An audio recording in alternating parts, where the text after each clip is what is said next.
دعا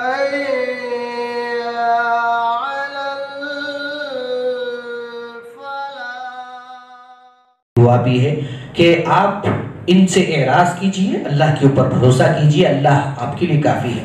اور ایسی بہت ساری مثالیں اللہ کے نبی صلی اللہ علیہ وسلم کی زندگی میں ملتی بھری پڑی ہے توکل کے تعلق سے۔ اور اللہ تعالیٰ نے، اللہ کے نبی صلی اللہ علیہ وسلم نے یعنی مصائب جب انسان کے اوپر ایک کے بعد ایک آتے رہتے ہیں، اس موقع سے بھی آدمی کو بھروسہ کرنا چاہیے۔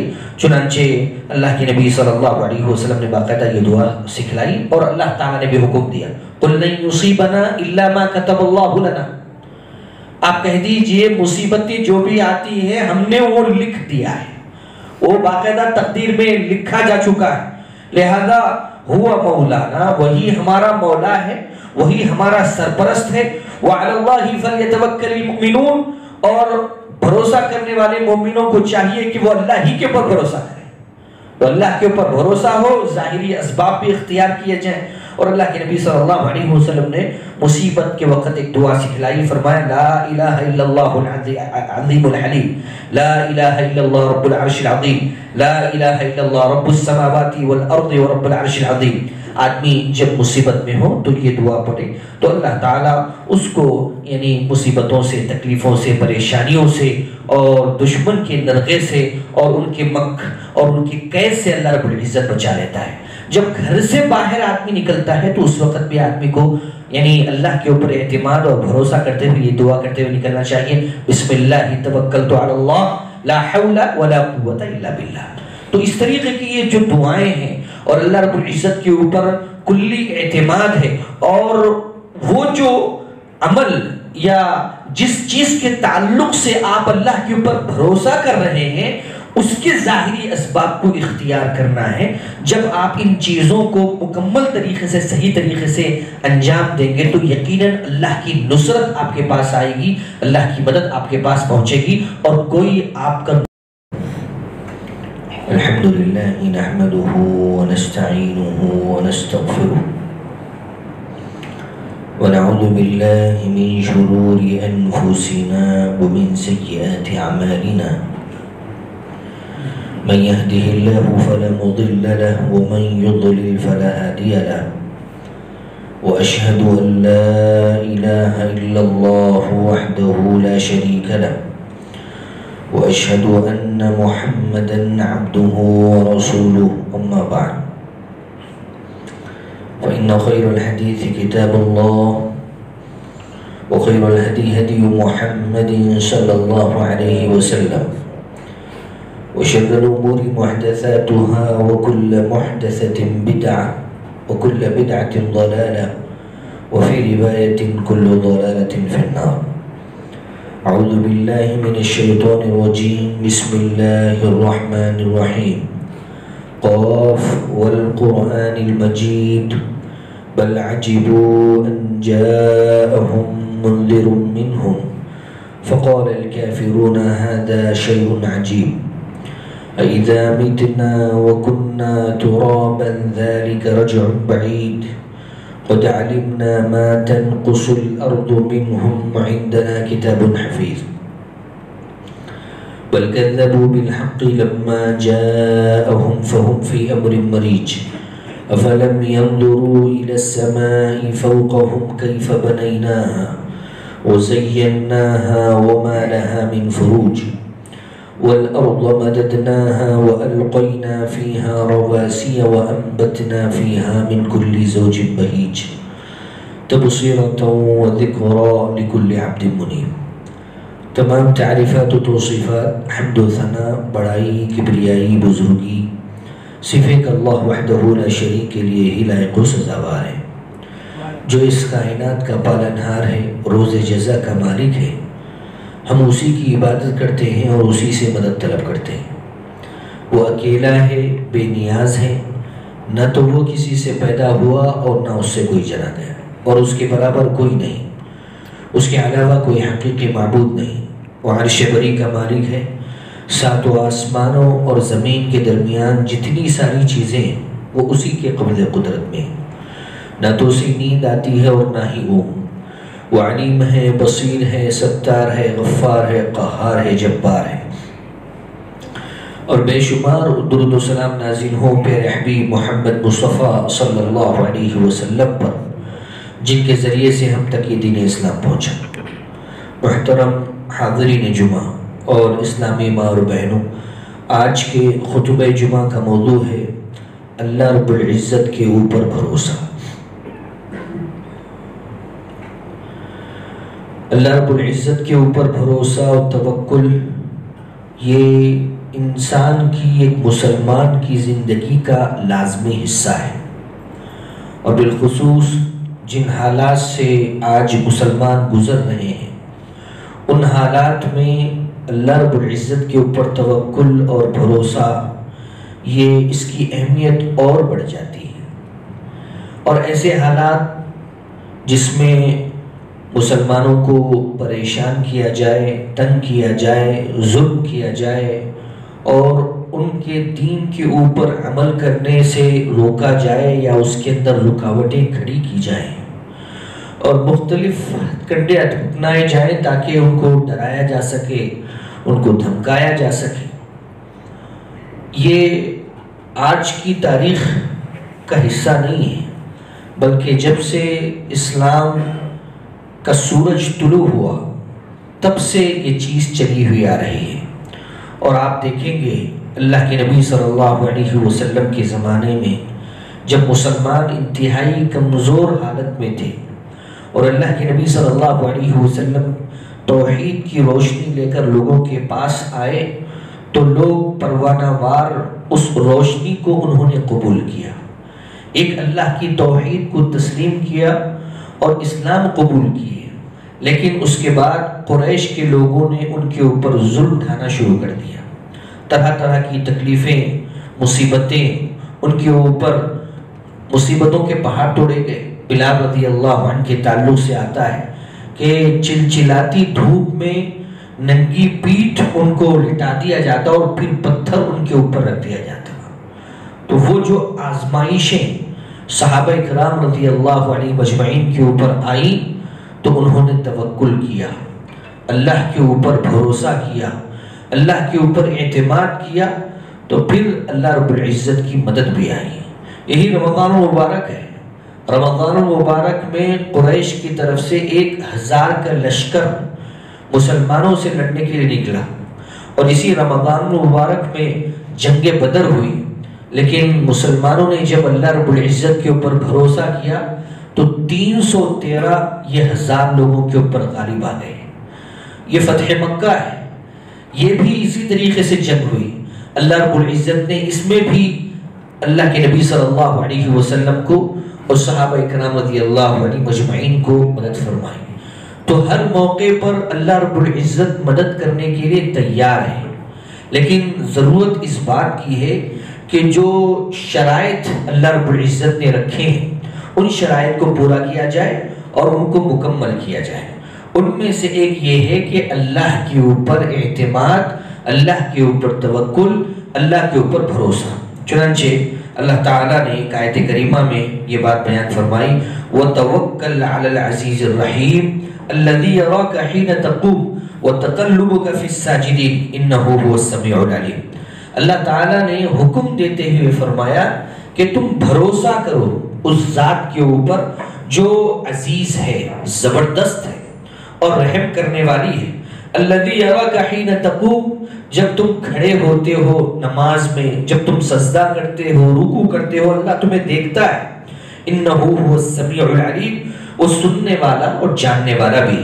اللہ رب العزت نے ایک اور آیت کریمہ میں یہ بات بیان فرمائی کہ یہ جو بھروسہ کرنے کی بات ہے، اعتماد کرنے کی بات ہے، یہ کوئی معمولی ذات نہیں ہے، بلکہ یہ رب العالمین ہے جس کے پاس ہر طریقے کی قدرتیں ہیں اور ہر طریقے کی طاقت ہے۔ اللہ رب العزت نے ارشاد فرمایا وَتَوَكَّلْ عَلَى الْحَيِّ الَّذِي لَا يَمُوتُ، آپ اس ذات کے اوپر بھروسہ کیجئے جس کو کبھی موت نہیں آنے والی، اور وَسَبِّحْ بِحَمْدِ، اور اس کی حمد و ثنا بیان کیجئے، وَكَفَى بِهِ بِذُنُوبِ عِبَادِهِ خَبِيرًا، اور اللہ تعالیٰ اپنے بندوں کے گناہوں کے تعلق سے باخبر ہے، اس سے معافی مانگتے رہیے۔ تو اللہ تعالیٰ نے اس آیت کریمہ میں یہ بات بیان فرمائی کہ اللہ تعالیٰ زندہ ہے، حی ہے، اور اس کو کبھی موت آنے والی نہیں ہے، لہذا آپ اس سے یعنی مانگیے اور اس کو پوچھئے اور اس کے سامنے سوال کیجئے اور اللہ رب العزت کے اوپر بھروسہ کیجئے، یہ اصل ذات ہے جو تمہاری مدد کرنے والی ہے۔ اللہ تعالیٰ نے دوسرے اور بھی بہت سارے مقامات پر یہ بات بیان فرمائی ہے کہ تم اللہ رب العزت کے اوپر بھروسہ کرو، اور بطور خاص مومنوں کے تعلق سے اللہ تعالیٰ نے یہ بات بیان فرمائی وَعَلَى اللَّهِ فَلْيَتَوَكَّلِ الْمُؤْمِنُونَ، مومنوں کو چاہیے کہ وہ اللہ ہی کے اوپر بھروسہ کریں۔ اللہ رب العزت کے اوپر بھروسہ اور اعتماد یہ آدمی کو نصرت کے قریب کر دیتا ہے۔ جب وہ شرائط میں سے یہ شرط پوری کرتا ہے تو وہ مدد کے قریب ہو جاتا ہے، کوئی اس کا نقصان نہیں پہنچا سکتا جب اللہ تعالیٰ اس کا ہاتھ تھام لے۔ تو تعریف توکل کا مطلب اور توکل کا مفہوم یہی ہوا کہ آدمی اللہ رب العزت کے اوپر پورے دل سے یہ یقین رکھے کہ اللہ تعالیٰ مجھے یعنی پہنچانے والی ذات، نقصان پہنچانے والی ذات اللہ ہی ہے اور نفع پہنچانے والی ذات بھی اللہ تعالیٰ ہی ہے۔ میں اللہ کے اوپر بھروسہ کرتا ہوں، اللہ تعالیٰ اس مشکل گھڑی میں، اس وقت، اس مصیبت سے وہ مجھے نکالنے والا ہے۔ یہ توکل اس طریقے کا آدمی اگر وہ کر لیتا ہے تو یقین جانیے دل کا یہ چھوٹا سا عمل پورے اخلاص اور جذبے کے ساتھ اور سچائی کے ساتھ اگر آدمی اپنے دل کے اندر اس چیز کو بسا لے تو پھر اللہ تعالیٰ کی مدد اس کے لیے آتی ہے اور اللہ تعالیٰ سے اس کا ایک گنا تعلق بن جاتا ہے، مضبوط تعلق بن جاتا ہے۔ اور آدمی جو دوسرے اسباب ہیں، توکل یعنی یہ نہیں ہے کہ اللہ رب العزت کے اوپر اعتماد کر لے اور بیٹھ جائے۔ توکل کا مطلب یہ نہیں، توکل کا مطلب یہ ہے کہ اللہ کے اوپر اعتماد کامل کے ساتھ جو دنیاوی ظاہری اسباب ہیں ان کو بھی اپنایا جائے، اور باقاعدہ اسلام نے اس کی تعلیم بھی دی ہے کہ آدمی اس کے ساتھ ساتھ ان چیزوں کو بھی اپنائے۔ چنانچہ اللہ تعالیٰ نے قرآن مجید کے اندر اور اللہ کے نبی صلی اللہ علیہ وسلم نے اپنی حدیث مبارکہ کے اندر اس کی رہنمائی کی ہے۔ ایک صحابی آتے ہیں اللہ کے نبی صلی اللہ علیہ وسلم کے پاس، اور انس بن مالک رضی اللہ عنہ سے روایت ہے، وہ آ کے کہتے ہیں اللہ کے نبی صلی اللہ علیہ وسلم یہ میرا اونٹ ہے، کیا میں اس کو ایسے ہی چھوڑ دوں اللہ رب العزت کے بھروسے کے اوپر؟ تو اللہ کے نبی صلی اللہ علیہ وسلم ارشاد فرمائے اقلھا وتوکل، پہلے اس کو باندھو، اس کے بعد پھر اللہ کے اوپر بھروسہ کرو۔ تو پہلے یعنی باندھو۔ اللہ کے نبی صلی اللہ علیہ وسلم نے ظاہری سبب کو اختیار کرنے کے لیے بھی کہا ہے کہ ظاہری جو اسباب ہوتے ہیں ان کو اپنایا جائے، پھر اللہ رب العزت کے اوپر بھروسہ کیا جائے۔ جیسا کہ اللہ تعالیٰ نے قرآن مجید کے اندر دوسرے آیات کے اندر یہ بات بیان فرمائی مسلمانوں کے جملہ مسائل کے تعلق سے، فَإِذَا عَزَمْتَ فَتَوَكَّلْ عَلَى اللَّهِ، جب آپ پوری طریقے سے چھان بین کر کے ہر طریقے سے آپ ایک چیز پر پہنچ جائیں، ایک عزم آپ کر لیں اپنے دل کے اندر، آپ ایک پختہ ارادہ کر لیں، پھر آپ اللہ کے اوپر بھروسہ کیجیے، اس کام کو کرنے کے تعلق سے اللہ تعالیٰ تمہاری مدد کرے گا۔ تو یہ چیز یعنی توکل کے منافی نہیں ہے کہ آدمی اگر وہ ظاہری اسباب کو اختیار کرتا ہے تو وہ کرے، اور یقیناً اس کو کرنا چاہیے۔ چنانچہ اللہ تعالیٰ نے ابو ایوب رضی اللہ عنہ کے تعلق سے بیان فرمایا ہے، بڑے بیمار تھے، کئی سالوں تک بیمار تھے، اور اگر اللہ چاہتا اس دعا کے بعد رَبِّ أَنِّي مَسَّنِيَ الضُّرُّ وَأَنْتَ أَرْحَمُ الرَّاحِمِينَ، مولا مجھے بڑی تکلیف پہنچی ہے، کئی سال سے میں تیری اس بیماری میں مبتلا ہوں جس میں تو نے مجھے مبتلا کیا ہے، لہذا تو رحم کرنے والا ہے، رحم کرنے والوں میں سب سے زیادہ رحم کرنے والا ہے، میری اس بیماری کو دور کر دے۔ اس بیماری میں ایوب علیہ السلام کا سب کچھ چلا گیا، ان کی مال و دولت، ان کا پیسہ، ان کی جائیدادیں اور ان کا جو خاندان تھا سب بکھر گیا، ساری چیزیں ختم ہو گئی سوائے ان کی بیوی کے۔ جب اتنے سالوں کے بعد ایوب علیہ السلام دعا کرتے ہیں تو کیا اللہ تعالیٰ اس بات پر قادر نہیں ہے کہ اللہ تعالیٰ ایوب علیہ السلام کی بیماری کو یوں ہی ختم کر دے؟ لیکن اللہ تعالیٰ نے کیا فرمایا؟ ارکض برجلک. اللہ رب العزت یہ فرماتے ہیں کہ اے ایوب، آپ اپنے یعنی پیر کو آپ زمین پر ماریے.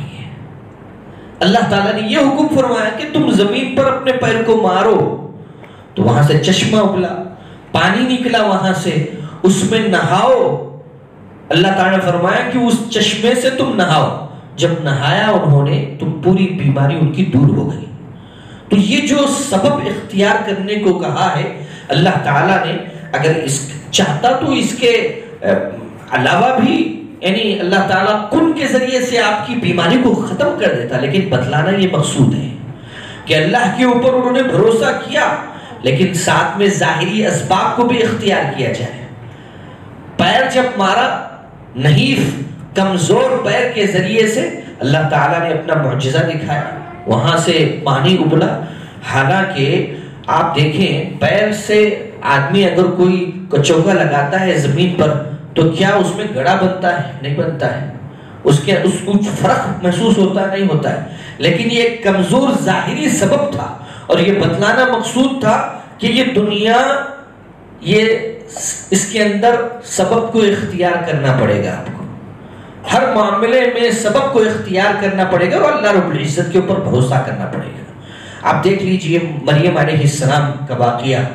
مریم علیہ السلام جب اللہ تعالیٰ نے ارادہ کیا کہ ان کو ایک بچہ دیں، بلا یعنی بن شوہر کے، شادی نہیں ہوئی اور وہ کنواری تھی، اللہ رب العزت کی برگزیدہ تھی، اللہ تعالیٰ نے ان کو چن لیا تھا. زکریا علیہ السلام کے زیر سایہ ان کی پرورش ہو رہی تھی. بیت المقدس میں ان کا ایک حجرہ تھا جس میں وہ رہتی، اور بن موسم کی اللہ رب العزت پھلوں کا انتظام کرتا. لوگ تعجب کرتے ان پھلوں کو دیکھ کر، اتنی اللہ رب العزت کی چہیتی برگزیدہ بندی. اللہ تعالیٰ نے جب یہ ارادہ کیا کہ ان کو ہم عیسیٰ لڑکا تولد کریں گے، تو فرشتے آئے ان کے پاس، جبرائیل علیہ السلام پھونک مارنے کے لیے. اور اس وقت یہ پورا واقعہ ہے کہ کس طریقے کی گفتگو ہوتی ہے اور کیسی کیسی باتیں ہوتی ہیں. اللہ تعالیٰ کا ارادہ تھا، پھونک اللہ رب العزت یعنی پھونک ماری گئی اور پھر وہ حمل ٹھہر گیا. کئی مہینے گزر گئے، اس کے بعد بچہ تولد ہوا. تو اللہ تعالیٰ نے قرآن مجید کے اندر اس کا ذکر کیا ہے کہ لوگوں کے کہنے، ان کے تانے اور ان کے طنز اور اسی طریقے سے ان کی الٹی سیدھی باتیں سننے کے بجائے وہ دور چلی گئی تاکہ ان ساری چیزوں سے محفوظ رہ سکیں. لیکن اللہ تعالیٰ کا ارادہ تھا، پھر آنا تھا ان کو اپنے شہر میں. اب یہ بچہ لے کر آ رہی ہیں اور اس وقت کا جو منظر ہے اللہ رب العزت نے کھینچا ہے، اور انتہائی کمزور نحیف حالت میں ہیں، اکیلی ہیں، تنہا ہیں اور کھانے کی پینے کی ضرورت ہے. اللہ رب العزت نے اس موقع سے فرمایا وَهُزِّي إِلَيْكِ بِجِذْعِ النَّخْلَةِ تُسَاقِطْ عَلَيْكِ رُطَبًا جَنِيًّا. زیادہ راہ کے لیے، اپنے پیٹ کی آگ بجھانے کے لیے، بچے کی غذا کے لیے اللہ رب العزت نے یہ فرمایا کہ کھجور کا تنا جو ہے اے مریم تم اس کو ہلاؤ، کھجور کے تنے کو ہلاؤ، پکی پکی کھجوریں گریں گی اور یہ بازو میں پانی کا چشمہ ہے، اس سے پیو. تو اللہ رب العزت نے کھجور کا تنا، ایک طاقتور آدمی بھی اگر کھجور کے تنے کو ہلانا چاہے تو نہیں ہلا سکتا، لیکن سبب اختیار کرنے کا اللہ تعالیٰ نے حکم دیا. اعتماد یہ ضروری ہے اللہ رب العزت کے اوپر، اور کلی اعتماد. ظاہری اسباب جو ہیں ان اسباب کے اندر تاثیر پیدا کرنے والا اللہ رب العزت ہے، لہذا اسی نے یہ کہا ہے کہ تم اس کو اختیار کرو. یہ ظاہری جو سبب تھا ہلانے کا انتہائی کمزور تھا، لیکن اللہ تعالیٰ نے اس کے اندر تاثیر پیدا کی اور کھجوریں گری اور مریم علیہ السلام سیراب ہوئی. پھر بعد میں چل کر جب گاؤں میں آئے، شہر میں آئے تو سارے لوگ گھیر لیا لوگوں نے. مریم علیہ السلام کو کہہ دیا گیا تھا کہ آپ کو کہنے کی کچھ بھی ضرورت نہیں ہے، اللہ رب العزت انتظام کر رکھا ہے. چنانچہ وہ چھوٹا سا بچہ جو ابھی گود میں ہے، اللہ رب العزت نے قوت گویائی عطا کی. قال انی عبد اللہ، میں اللہ کا بندہ ہوں۔ آتانی الکتاب، اللہ رب العزت نے مجھے کتاب عطا کی ہے۔ وجعلنی نبیا، اللہ تعالیٰ نے مجھے نبی بنایا۔ وجعلنی مبارکا اینما کنت، میں جہاں کہیں پہ بھی ہوں اللہ تعالیٰ نے مجھے بابرکت بنایا۔ یہ ساری باتیں انہوں نے چھوٹے سے یہ 2-3 دن کے بچے کو اللہ رب العزت نے قوت گویائی عطا کی، سارے کے سارے لوگ دنگ رہ گئے۔ تو اللہ تعالیٰ کے اوپر بھروسہ، اللہ کے اوپر اعتماد کلی کا یہ نتیجہ ہے کہ اللہ رب العزت اس طریقے کے حیران کن نتائج انسان کی زندگی میں انسان کو بتلاتا ہے۔ تو معلوم یہ ہوا کہ اللہ رب العزت کے اوپر بھروسہ کرتے ہوئے اسباب کو اختیار کرنا چاہیے، اور بطور خاص جب آدمی اسباب کو اختیار کرتا ہے تو اللہ تعالیٰ دشمن بھی اگر کیوں نہ ہو کس طریقے سے ان کو پسپا کر دیتا ہے۔ ایک مثال اللہ کے نبی صلی اللہ علیہ وسلم کی زندگی میں ملتی ہے۔ اللہ کے نبی صلی اللہ علیہ وسلم اپنے صحابہ کے ساتھ نکلے ہوئے تھے اور سفر میں تھے۔ دوپہر کا وقت تھا، کھڑی دھوپ تھی، انتہائی سخت چلچلاتی دھوپ تھی۔ تو ارادہ یہ ہوا کہ سب آرام کر لیں، جیسے ہی دھوپ یہ کم ہو جائے تو پھر اس کے بعد آگے کا بڑھاؤ اختیار کریں گے۔ چنانچہ اللہ کے نبی صلی اللہ علیہ وسلم ایک طرف اور صحابہ اکرام رضی اللہ عنہم اجمعین ایک طرف اپنا یعنی بچھا کر وہ لوگ آرام کرنے لگے۔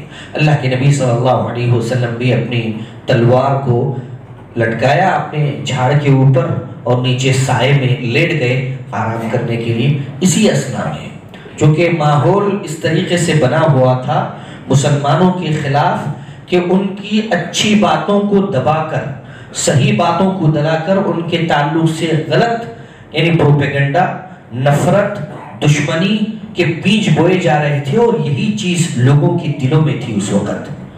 اور بعض ایسے جاہل قسم کے لوگ بھی تھے جن کا مسلمانوں سے نہ اللہ کے نبی صلی اللہ علیہ وسلم سے پالا پڑا ہوا ہے، لیکن دل کے اندر دشمنی لیے بیٹھے ہیں کہ کسی طریقے سے اگر موقع ہاتھ آ جائے نعوذ باللہ اللہ کے نبی صلی اللہ علیہ وسلم کا کام تمام کر دیں گے یا پھر مسلمانوں کا کام تمام کر دیں گے۔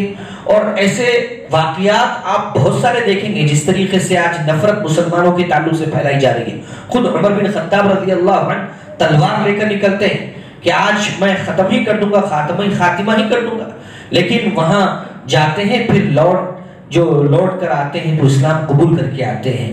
اور اسی طریقے سے بہت سارے ایسے واقعات ہیں۔ تو یہ واقعہ انہی میں سے ایک ہے کہ اللہ کے نبی صلی اللہ علیہ وسلم بیٹھے ہوئے ہیں، وہ دشمن جو اسلام اور مسلمانوں کی اور اللہ کے نبی صلی اللہ علیہ وسلم کی دشمنی اپنے دل میں لیے ہوئے، حالانکہ اسلام کی سچائی کے تعلق سے، اس کی حقانیت کے تعلق سے اس نے کبھی کوشش نہیں کی، نہ پوچھا ہے، بس دشمنوں کے ورغلانے، بہکانے اور ان کی نفرت کی سیاست کی وجہ سے اس کے دل کے اندر بھی اس طریقے کی چیز پیدا ہو گئی، یہ دشمنی پیدا ہو گئی۔ وہ دیکھا کہ صحابہ سارے پیچھے ہیں اور اللہ کے نبی صلی اللہ علیہ وسلم اس طرف ہیں، لہذا آپ صلی اللہ علیہ وسلم کا کام تمام کیا جا سکتا ہے، اپنے ہتھے ہیں اور تلوار لٹک رہی ہے، ساری چیزوں کا انتظام ہے، آج میں ختم کر دیتا ہوں اور پھر اپنی قوم کے سامنے جا کر میں ہیرو بن جاؤں گا۔ چنانچہ وہ آدمی آیا، تلوار اس نے نکالی اور تلوار میان میں سے نکال کر اللہ کے نبی صلی اللہ علیہ وسلم کے اوپر سونپ لی۔ اسی اثنا میں اللہ کے نبی صلی اللہ علیہ وسلم کی آواز کھل گئی، نیند کھل گئی آواز کی وجہ سے۔ آپ نے دیکھا کہ ایک آدمی آپ صلی اللہ علیہ وسلم کے سامنے تلوار لیے ہوئے کھڑا ہے، وہ بھی ننگی تلوار، اور مارنے کا ارادہ کرتا ہے۔ اب فوراً اڑ گئے اور صحابہ کو ادھر خبر ہی نہیں، سب سو گئے۔ اب ظاہر سی بات ہے سفر کی حالت میں آدمی تھکا ہوا ہے، سو گئے سب۔ اللہ کے نبی صلی اللہ علیہ وسلم، اس آدمی نے پوچھا بچہ محمد تجھے کون بچا سکتا ہے صلی اللہ علیہ وسلم؟ اس آدمی نے بڑی دلیری سے کہا، تو اللہ کے نبی صلی اللہ علیہ وسلم بڑی خاموشی اور بڑی استقامت کے ساتھ جواب دیا، اللہ۔ جب اللہ تعالیٰ کا نام اس نے سنا اس کے دل کے اندر ہیبت طاری ہو گئی، اور یہ ہیبت اتنی شدید تھی کہ ہاتھ اس کے لرزنے لگے اور وہ تلوار اس کے ہاتھ سے چھوٹ گئی۔ اللہ کے نبی صلی اللہ علیہ وسلم نے وہ تلوار اٹھائی اور پھر فرمایا کہ بتا آج تجھے کون بچائے گا؟ وہ کہنے لگا عاجزی سے گڑ گڑا کہ محمد صلی اللہ علیہ وسلم آپ کے علاوہ مجھے کوئی بچانے والا نہیں ہے، آپ مجھے معاف کر دیں گے تو آپ جو یعنی اتنے اچھے انسان ہیں، میں اپنے قوم کے لوگوں کے سامنے جا کر بتاؤں گا۔ اللہ کے نبی صلی اللہ علیہ وسلم نے اس کو معاف کر دیا۔ یہ اللہ رب العزت کے اوپر اعتماد، اللہ کے اوپر بھروسہ کرنے کا نتیجہ یہ ہے کہ آدمی یعنی اس کو ایک غیبی مدد اللہ رب العزت عطا فرماتا ہے، اس کی ہیبت سامنے والے کے اوپر طاری کر دیتا ہے، وہ چاہ کر بھی کچھ نہیں کر سکتے۔ اور ایسے بہت سارے واقعات اللہ کے نبی صلی اللہ علیہ وسلم کی سیرت سے ہمیں یعنی مطلب ملتے ہیں۔ آدمی کہاں کہاں پر یعنی بھروسہ کرے گا، بہت ساری چیزیں ہیں، جیسے آدمی سو رہا ہے اس وقت آدمی اللہ رب العزت کے اوپر بھروسہ کرتے ہوئے سو جائے، اس لیے کہ اللہ تعالیٰ کے اختیار میں ہے یہ موت و حیات۔ سوتے سوتے ہی اللہ تعالیٰ کسی انسان کو اٹھا لیتا ہے، اور اللہ تعالیٰ کے نبی صلی اللہ علیہ وسلم نے باقاعدہ یہ بیان فرمایا، اللہم اسلمت وجہی الیک وفوضت امری الیک، اے اللہ میں اپنا چہرہ تیری طرف کرتا ہوں، وافوض امری الیک، اور میں اپنا معاملہ تیرے سپرد کرتا ہوں۔ اللہ کے نبی صلی اللہ علیہ وسلم ارشاد فرماتے ہیں فَإِن مِتَّ، اگر آپ مر جاتے ہیں اس رات، فَأَنْتَ عَلَى الْفِطْرَةِ، تو آپ فطرت اسلام پر آپ کی موت ہوتی ہے۔ تو چھوٹی سی دعا ہے، اگر ہم اس کا اہتمام کر لیں اور اتفاق سے اگر اللہ کا بلاوا آ جائے تو آدمی کی موت فطرت اسلام پر ہوتی ہے۔ اور اسی طریقے سے یعنی دشمن وغیرہ ہیں تو اس وقت بھی آدمی یہ دعا پڑھے جو اللہ کے نبی صلی اللہ علیہ وسلم نے باقاعدہ سکھلائی ہے کہ فَأَعْرِضْ عَنْهُمْ وَتَوَكَّلْ عَلَى اللَّهِ وَكَفَى بِاللَّهِ وَكِيلًا۔ قرآن مجید کی آیت کریمہ بھی ہے، دعا بھی ہے کہ آپ ان سے اعراض کیجئے، اللہ کے اوپر بھروسہ کیجئے، اللہ آپ کے لیے کافی ہے۔ اور ایسی بہت ساری مثالیں اللہ کے نبی صلی اللہ علیہ وسلم کی زندگی میں ملتی، بھری پڑی ہے توکل کے تعلق سے۔ اور اللہ تعالیٰ نے، اللہ کے نبی صلی اللہ علیہ وسلم نے یعنی مصائب جب انسان کے اوپر ایک کے بعد ایک آتے رہتے ہیں، اس موقع سے بھی آدمی کو بھروسہ کرنا چاہیے۔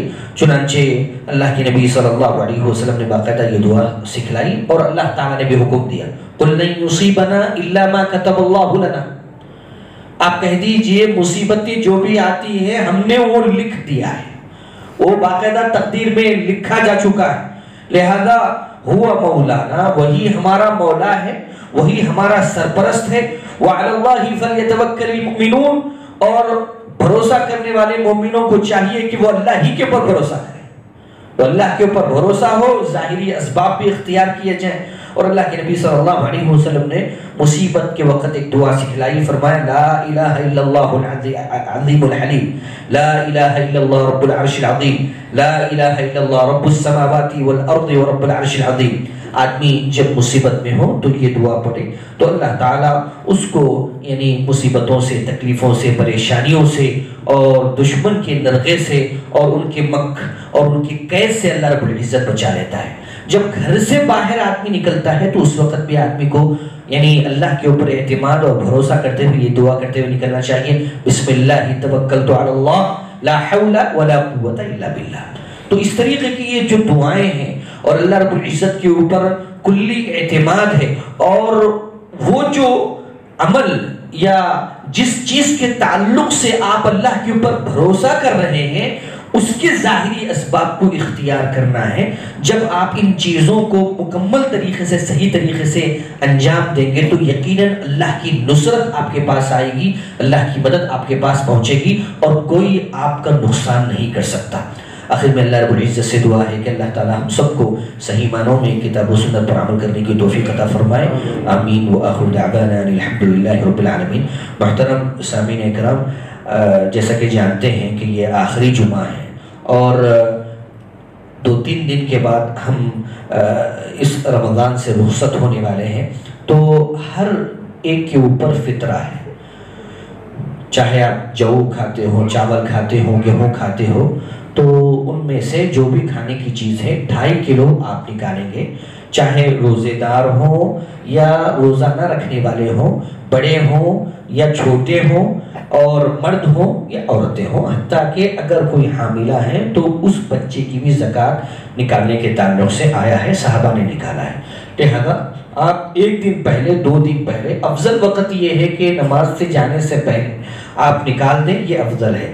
اگر موقع نہ ملے، مسکین مساکین فقراء نہ ملے، تب اسی صورت میں 1 دن پہلے، 2 دن پہلے بھی آپ نکال سکتے ہیں، صحابہ نے نکالا ہے۔ اور یہ نکال کر کن کو دینا ہے؟ جو غریب ہیں، بیوہ ہیں، محتاج ہیں، مسکین ہیں، یتیم ہیں، ان لوگوں کو آپ تک پہنچانا، ان تک پہنچانا ہے۔ اور اللہ کے نبی صلی اللہ علیہ وسلم نے اس کے 2 فائدے بتلائے۔ ایک تو یہ کہ پورے رمضان میں جو کوتاہی انسان سے ہو جاتی ہے، جس طریقے سے روزہ رکھنا ہے اور جیسی عبادت کرنا ہے اور جس طریقے سے زندگی گزارنا ہے، وہ انسان ہونے کے ناطے اس کے لیے ممکن نہیں، تو اللہ تعالیٰ نے یہ راستہ بتلایا کہ تم 2.5 کلو فطرہ نکال دو تاکہ اس کا کفارہ ہو جائے اور پورا بھرپور ثواب آپ کو ملے۔ دوسرا یہ ہے کہ کم از کم عید کے دن یہ جو محتاج ہیں، فقیر ہیں، جو لوگوں کے سامنے ہاتھ پھیلائے پھرتے ہیں، یہ مسلمانوں کی یعنی خوشی میں شامل ہو جائیں، ان کی دعاؤں میں شامل ہو جائیں، اس دن کم از کم وہ بے نیاز ہو جائیں۔ تو اس وجہ سے اللہ کے نبی صلی اللہ علیہ وسلم نے باقاعدہ یہ چیز، یہ فطرہ فرض کیا ہے، اور اس میں پیسے ویسے نہیں دینا چاہیے، اس لیے کہ اللہ کے نبی صلی اللہ علیہ وسلم کے زمانے میں پیسے تھے، لیکن آپ صلی اللہ علیہ وسلم نے، نہ صحابہ نے پیسہ دیا ہے۔ اناج غلے سے آپ اس کا یعنی وہ کریں، اور اگر اجتماعی طور پر ایک جگہ اس کو رکھ کر غریبوں تک پہنچایا جاتا ہے تو یہ تو بہت اور اچھی بات ہے۔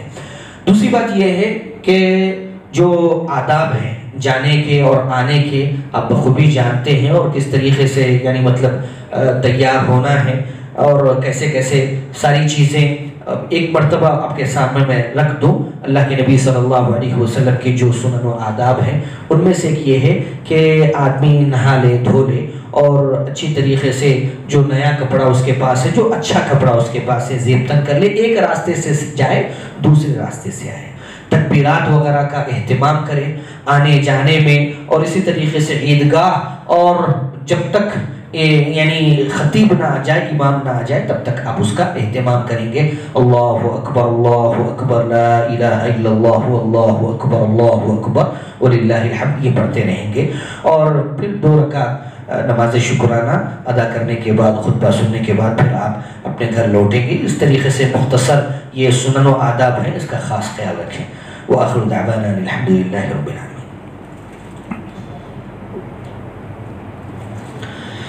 الحمد لله نحمده ونستعينه ونستغفره ونعوذ بالله من شرور أنفسنا ومن سيئات أعمالنا، من يهده الله فلا مضل له ومن يضلل فلا هادي له، وأشهد أن لا إله إلا الله وحده لا شريك له، وأشهد أن محمدا عبده ورسوله، أما بعد فإن خير الحديث كتاب الله، وخير الهدي هدي محمد صلى الله عليه وسلم، وشر الأمور محدثاتها، وكل محدثة بدعة، وكل بدعة ضلالة، وفي رواية كل ضلالة في النار۔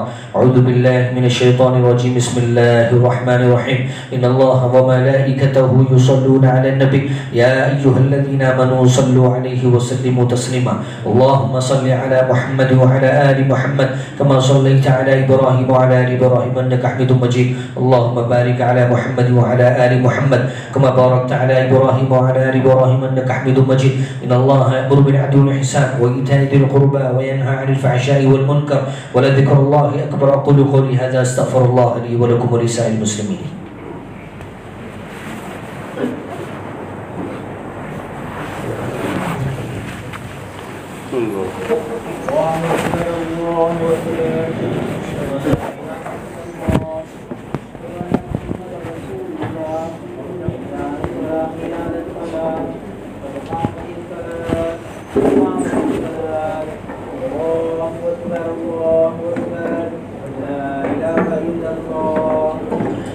سب نکل لیجیے، ایسے بڑا کندھے سے بندہ ملا، جن حضرات کے پنچے ڈھکنوں سے نیچے ہیں اوپر رکھے اور ہمیشہ اوپر رکھے۔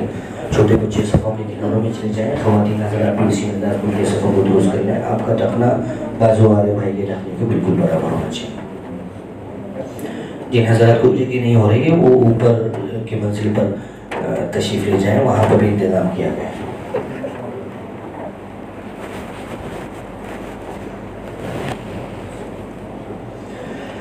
الله أكبر.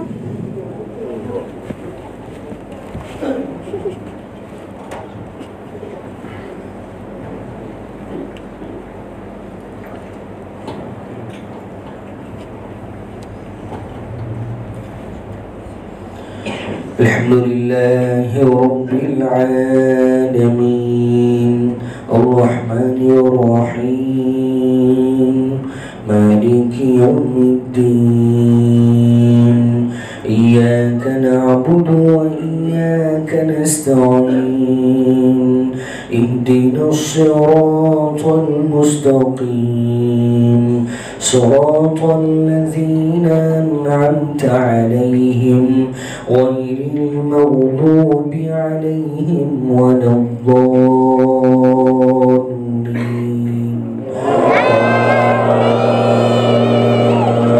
آمين.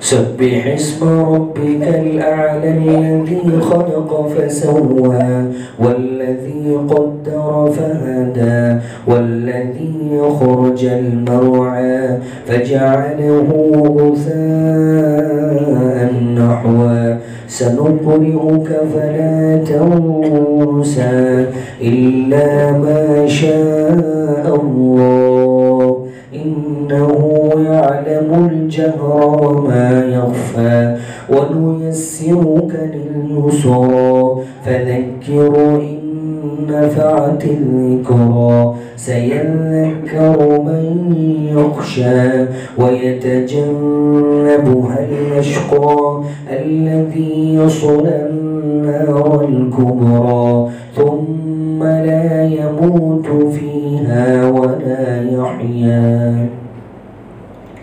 الله أكبر.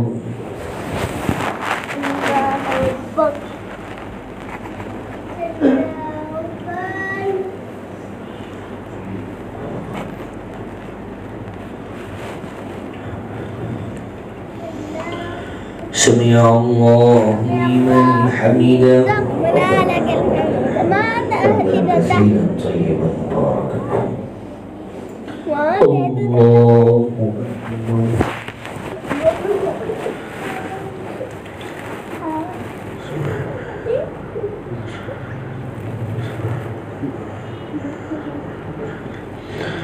الله أكبر.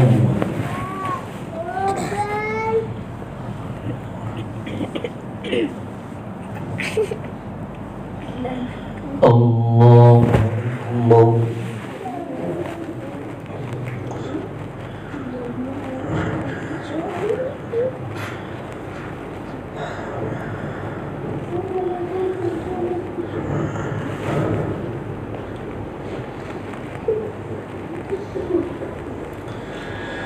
الله أكبر. الحمد لله رب العالمين الرحمن الرحيم مالك يوم الدين إياك نعبد وإياك نستعين اهدنا الصراط المستقيم صراط الذين أنعمت عليهم غير المغضوب عليهم ولا الضالين.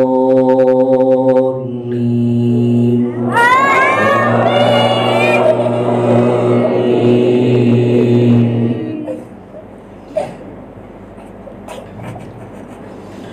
أفلا ينظرون إلى الإبل كيف خلقت وإلى السماء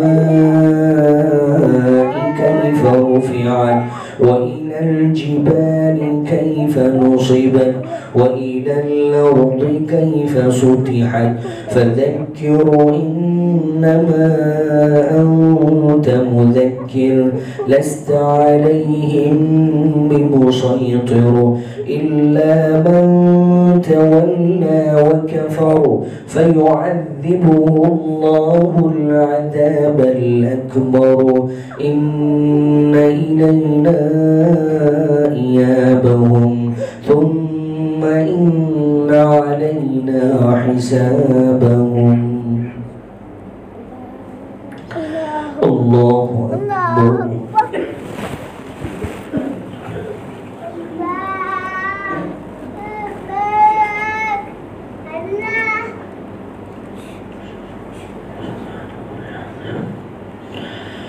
سمع الله لمن حمده. حمدا كثيرا طيبا مباركا. الله